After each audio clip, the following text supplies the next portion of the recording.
Hello friends, तो आज हम बात करने वाले हैं सॉल्यूशन की वीडियो नंबर 2 के ऊपर।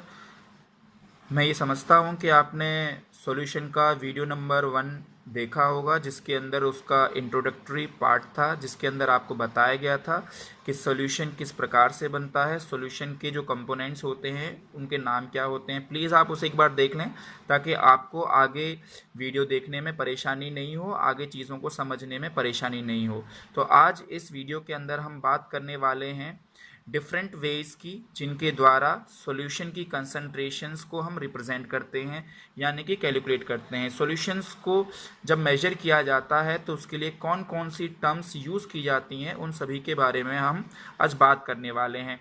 तो सबसे पहला टर्म जिसके द्वारा हम सॉल्यूशन को कैलकुलेट कर सकते हैं या फिर उसके किसी कंपोनेंट को डिटरमाइन कर सकते हैं, वो है हमारा मास percent of a component. Mass percent of a component को रिप्रेजेंट किया गया है यहाँ weight by weight. W by W का मतलब है वेट बाय वेट, यानी कि जो कंटेंट हमें यहाँ लेना है वो हमारा वेट के अकॉर्डिंग होगा। वेट के अकॉर्डिंग यानी कि जैसे 2 ग्राम, 4 ग्राम, 10 ग्राम, 20 ग्राम, 2 kg, जो भी हमारे पास कंटेंट होगा वो वेट के अंदर रिप्रेजेंट होना चाहिए। इसका आगे फॉर्मूला लिखा हुआ है, मास of the component in the solution divide by total mass of the solution into 100। For example अगर हम यहाँ ले लें तो हमने पीछे बात करी थी कॉपर डिजॉल्व इन गोल्ड।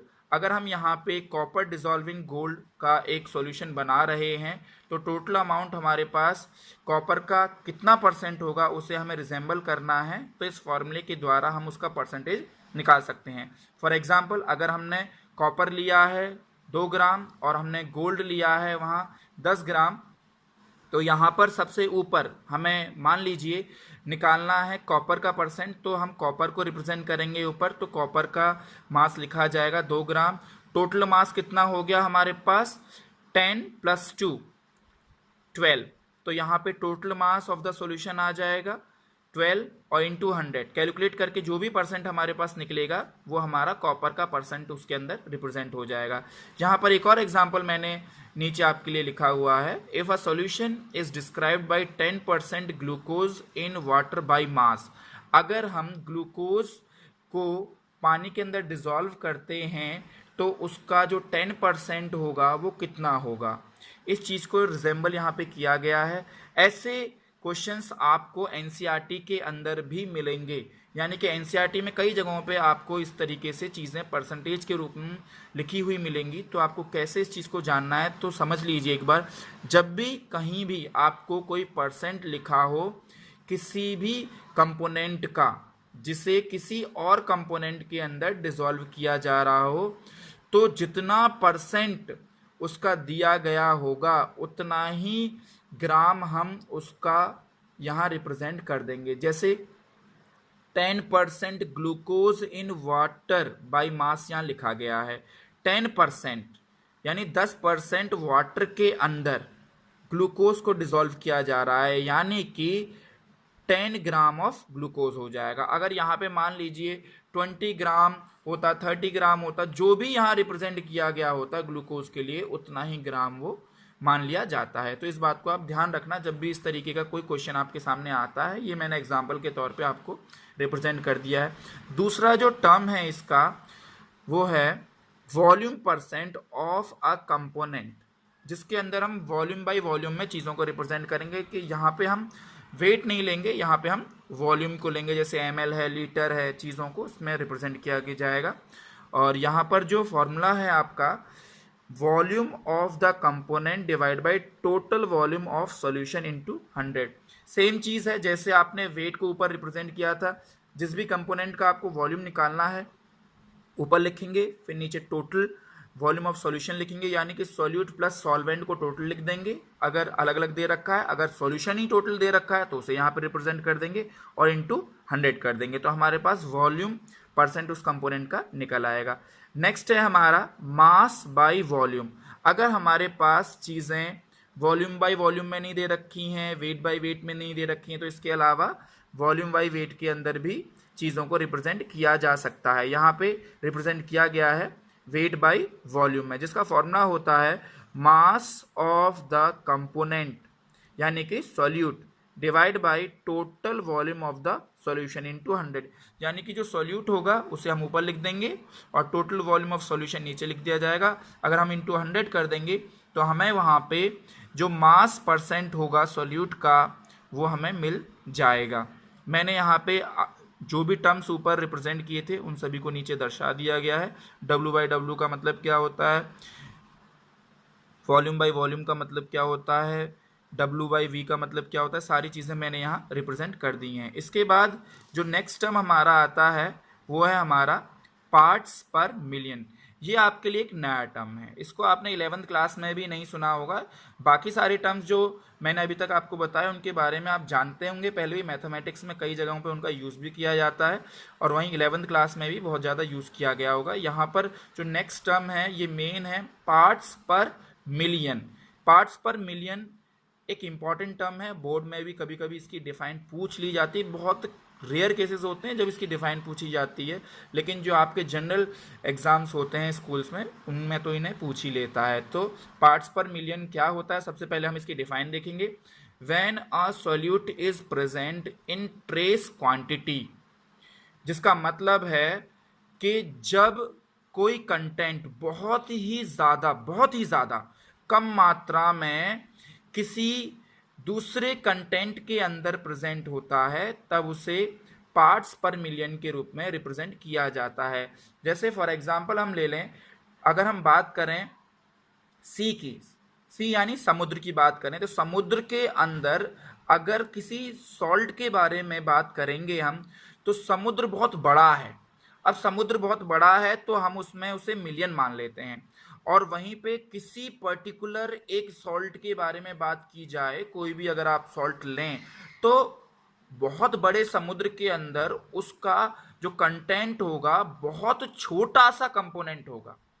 तो इतने छोटे कंटेंट को रिप्रेजेंट कैसे किया जाए, तो इतने छोटे कंटेंट को रिप्रेजेंट करने के लिए पार्ट्स पर मिलियन का इस्तेमाल किया जाता है। इसका फॉर्मूला क्या है, number of parts of the component, यानी कि उस कंपोनेंट के कितने पार्ट्स हैं, total number of parts of all components of the solution, यानी कि वो जो टोटल सॉल्यूशन बना है उसके अंदर कितने कंपोनेंट्स हैं उन सभी को ऐड कर देंगे और यहाँ लिख देंगे, और जिसका हमें निकालना होगा वो ऊपर लिख दिया जाएगा।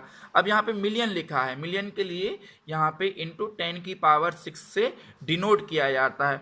ये एक साइंटिफिक व्यू है जिसके द्वारा हम यहाँ चीज़ों को रिप्रेजेंट कर रहे हैं। कई सारे स्टूडेंट्स कन्फ्यूजन में चले जाते हैं कि यहाँ पे 10⁶ क्यों यूज़ किया गया। तो 10⁶ यूज़ इसलिए किया गया क्योंकि हम किसी भी चीज़ को यहाँ पे जो रिप्रेजेंट किया जा रहा है पार्ट्स पर मिलियन में, हम ये मान रहे हैं कि वो कंपोनेंट जो है मिलियन के अंदर, मिलियन ऑफ सॉल्यूशन है कोई, और उस मिलियन ऑफ सॉल्यूशन के अंदर उसके किसी पार्ट को हम रिप्रेजेंट कर रहे हैं, इसीलिए यहाँ पे 10⁶ का इस्तेमाल किया जाता है। यहाँ पे यूनिट्स हैं आपकी, यूनिट्स यानी कि जिनके द्वारा पार्ट्स पर मिलियन को रिप्रेजेंट किया जाता है, इंपॉर्टेंट हैं, एमसीक्यूज में इन्हें पूछा जा सकता है, पीपीएम में भी इसे इस्तेमाल किया जा सकता है, माइक्रोग्राम पर एमएल भी यूज़ किया जा सकता है, जिसको इस तरीके से भी रिप्रेजेंट कर सकते हैं।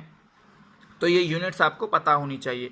नेक्स्ट जो टर्म है हमारा वो है मोल फ्रैक्शन, जो कि हमारे एग्जाम पॉइंट ऑफ व्यू से और आगे इस चैप्टर में बहुत बहुत ज़्यादा इम्पोर्टेंट है। मैं दोबारा कह रहा हूँ कि इतने सारे टर्म्स जो हमने अभी तक पढ़े हैं उन सभी में से मोल फ्रैक्शन आपके लिए बहुत ज़्यादा इम्पोर्टेंट टर्म है, क्योंकि इसका इस्तेमाल बहुत ज़्यादा न्यूमेरिकल सॉल्व करने में किया जाता है। तो इसे ध्यान से देखें, इसके फॉर्मूले को ध्यान से याद करें।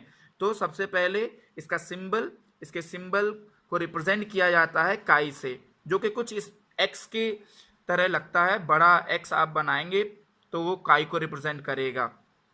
इसका फॉर्मूला क्या होता है, फॉर्मूला है इसका number of moles of the component divide by total number of moles of all the component. यानी कि सेम चीज है यहाँ पर भी, जिस भी कंटेंट का आपको मोल फ्रैक्शन निकालना है उसे आपको ऊपर रखना होगा। जैसे हमारे पास कंटेंट क्या क्या होते हैं, कंपोनेंट्स कौन कौन से होते हैं, सॉल्यूट और सॉल्वेंट। तो अगर हमें सॉल्यूट का निकालना है तो सॉल्यूट को ऊपर रखना होगा, अगर हमें सॉल्वेंट का निकालना है तो सॉल्वेंट को ऊपर रखना होगा, और नीचे उन दोनों को टोटल करके रिप्रेजेंट करना होगा। तो हमारे पास उस चीज का मोल फ्रैक्शन निकल के आ जाएगा जिसका हम निकालना चाहते हैं। सॉल्यूट का निकालना चाहते हैं तो उसका आ जाएगा, सॉल्वेंट का निकालना चाहते हैं तो उसका आ जाएगा। जो हमने ऊपर लिखा होगा उसी का जो मोल फ्रैक्शन यहाँ पे रिप्रेजेंट हो जाएगा।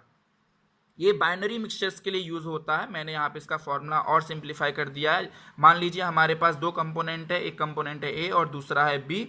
तो अगर हम इन दोनों का अलग अलग मोल फ्रैक्शन निकालना चाहते हैं तो उसके लिए फॉर्मूला यहाँ पे हो जाएगा काई ए, यानी कि ए का निकालना है तो ए को मैंने ऊपर रख दिया, और नीचे क्या आता है, टोटल नंबर। तो यहाँ पे टोटल नंबर, ये एन है, एन का मतलब है number of moles. Number of moles आपको पता होना चाहिए, जिसका फॉर्मूला होता है given mass upon molar mass और मॉलिक्यूलर मास। ये ध्यान रखिए जिस भी कंपोनेंट का आप निकाल रहे हैं। उसके बाद है आपका मोल फ्रैक्शन। अगर हमें मोल फ्रैक्शन निकालना है किसी दूसरे कंपोनेंट का, जैसे बी का निकालना है तो बी को ऊपर रखेंगे और उन दोनों का टोटल। एक चीज जो आपको याद रखनी है, जो बहुत बहुत ज्यादा इंपॉर्टेंट है आपके लिए, कि जो मोल फ्रैक्शन है उसका जो टोटल है वो 1 के बराबर होना चाहिए, 1 से ज़्यादा नहीं होना चाहिए। 1 से कम आता है तो ठीक है, 1 से अगर ज़्यादा आता है तो यानी कि आपकी जो कैलकुलेशन है उसमें मिस्टेक है, आप जो न्यूमेरिकल कर रहे हो वो गलत है। तो ये जो नीचे वाला टर्म है आपके लिए बहुत ज़्यादा इंपॉर्टेंट है, वेरी वेरी इंपॉर्टेंट टर्म है। इस चीज़ को आप ध्यान रखेंगे। सभी लोग इसका स्नैपशॉट खींच लीजिए जो आपको इनके नोट्स बनाने में परेशानी नहीं हो। नेक्स्ट जो टर्म है हमारा, वो हमारा जाना पहचाना है, जैसे कि आपने 11th क्लास में पढ़ा होगा। तो वो टर्म है हमारा मोलैरिटी। मोलैरिटी क्या होता है ये आप सभी जानते हैं, लेकिन 11th से क्योंकि 12th में आए हैं, बीच में थोड़ा बहुत छुट्टियां पड़ी हैं, तो उसमें हम चीज़ों को भूल भी जाते हैं। बहुत सारे बच्चे भूलते नहीं हैं। बहुत सारों ने 11th में अच्छी तरह पढ़ाई की होगी, बहुत सारे लोगों ने 11th में अच्छी तरह पढ़ाई नहीं की होगी। तो जिन्होंने अच्छी तरह पढ़ाई की होगी उनको इसके बारे में पता होगा। तो जान लेते हैं, जानने में कोई परेशानी नहीं है कि मोलैरिटी की डिफाइन क्या होती है। It is defined as number of moles of solute dissolve in 1 litre of solution. Important है बहुत ज्यादा, आपको यहाँ पे एक चीज ध्यान रखनी होगी कि number of moles of solute dissolve in 1 litre of solution. जो सॉल्यूशन है वो लीटर में लिया जाएगा, इस चीज को आपको ध्यान रखना है, क्योंकि एक और टर्म इसका आने वाला है जिसमें आपको परेशानी हो जाती है, आप कंफ्यूजन में चले जाते हैं। तो आपको कंफ्यूज नहीं होना है। तो यहाँ पे इसका फॉर्मूला, इसे कैपिटल एम से रिप्रेजेंट किया जाता है, moles of solute divide by volume of solution in litre. Litre में आप सॉल्यूशन लेंगे जब कैलकुलेशन करेंगे, और मोल्स आपको निकालने आने चाहिए। इसकी यूनिट है मोल पर लीटर, या फिर मोल डेसीमीटर क्यूब इनवर्स, ये इसकी यूनिट है। या फिर इसे हम कैपिटल एम से भी रिप्रेजेंट कर देते हैं। इस बात को आपको ध्यान रखना है। 1 लीटर लिख दीजिए, चाहे आप 1 क्यूबिक डेसीमीटर लिख दीजिए, दोनों बराबर बातें हैं, कंफ्यूजन में आपको नहीं जाना है। इसके बाद जो इसके जैसा ही टर्म है वो है मोलैरिटी।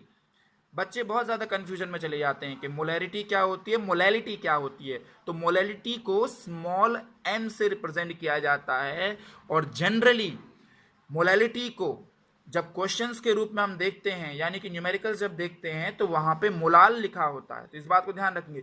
बहुत सारे बच्चे कंफ्यूज हो जाते हैं, जब मोलाल शब्द वहां पे आता है तो हमें मोलैरिटी निकालनी है कि मोलैलिटी निकालनी है, पता नहीं कर पाते। तो इसकी डेफिनेशन क्या है, चलिए फटाफट देख लेते हैं। तो it is defined as the number of moles of solute per kg, यानी कि जो सॉल्यूट्स होंगे उसे किलोग्राम में रिप्रेजेंट किया जाएगा। वहीं पे ऊपर किस में था, लीटर में, यहाँ पे किस में है, किलोग्राम में रिप्रेजेंट किया जाएगा। और यहाँ पे पूरा सॉल्यूशन था, लेकिन यहाँ सॉल्यूशन ना होकर क्या है, सॉल्वेंट है। इस बात को आपको ध्यान रखना है। तो फॉर्मूला देख लेते हैं फटाफट। स्मॉल एम से रिप्रेजेंट किया जाता है moles of solute divide by mass of solvent in KG. Solution नहीं है, सॉल्वेंट है, ध्यान रखना है इस बात का। उसी के हिसाब से इसकी यूनिट हो जाएगी मोल पर केजी, या फिर हम इसे स्मॉल एम से रिप्रेजेंट कर देंगे। इन सारी बातों को आपको ध्यान रखना है। अब एक बहुत ज़्यादा इंपॉर्टेंट टर्म जो कि एग्जाम पॉइंट ऑफ व्यू से बहुत बहुत ज़्यादा इंपॉर्टेंट है, जो कि पेपर में पूछा जाता है, कई बार 11th क्लास में तो ये क्वेश्चन पूछा भी गया है और आपके लिए बोर्ड में भी रीजनिंग के रूप में ये क्वेश्चन आ सकता है, तो इसी बात को ध्यान रखेंगे। जितने भी टर्म्स अभी तक हमने पढ़े वो सारे के सारे टर्म्स इंडिपेंडेंट होते हैं टेम्परेचर के, जैसे कि मास परसेंट हो गया, पीपीएम हो गया, मोल फ्रैक्शन हो गया, मोलैरिटी हो गया, ये सारे के सारे टर्म्स इंडिपेंडेंट होते हैं टेम्परेचर के। लेकिन सिर्फ एक टर्म जो कि डिपेंडेंट होता है टेम्परेचर के, वो है आपका मोलैरिटी। मोलैरिटी टेम्परेचर पर डिपेंड करता है। क्यों करता है? क्योंकि मोलैरिटी में पाया जाता है वॉल्यूम, और आपको पता होना चाहिए कि जो वॉल्यूम है वो टेम्परेचर पर डिपेंड करता है, यानी कि अगर आप टेम्परेचर बढ़ाओगे तो उसका प्रभाव वॉल्यूम पे पड़ेगा किसी भी चीज़ के, अगर आप टेम्परेचर घटाओगे तो उससे भी प्रभाव पड़ता है वॉल्यूम पे। आपने देखा होगा, आपने कोई भी लिक्विड कंटेंट लिया है, अगर आप उसे हीट करोगे तो उसका वॉल्यूम पे असर आपको दिख जाएगा। तो इस चीज़ को आपको ध्यान रखना है। अगर ये सारी चीज़ें आपको समझ में आई हों, आप इन्हें अच्छी तरीके से नोट कर लें। ये सारे के सारे टर्म्स जो हैं न्यूमेरिकल बेस्ड हैं सारे के सारे। एनसीईआरटी के अंदर इसके ऊपर बहुत सारे क्वेश्चंस दे रखे हैं। आपको यूनिट्स इसकी ज़रूर याद रखनी है, क्योंकि यूनिट्स जो हैं एमसीक्यू में पूछ ली जाती हैं, जो कि बहुत ज़्यादा ज़रूरी हैं आपके लिए।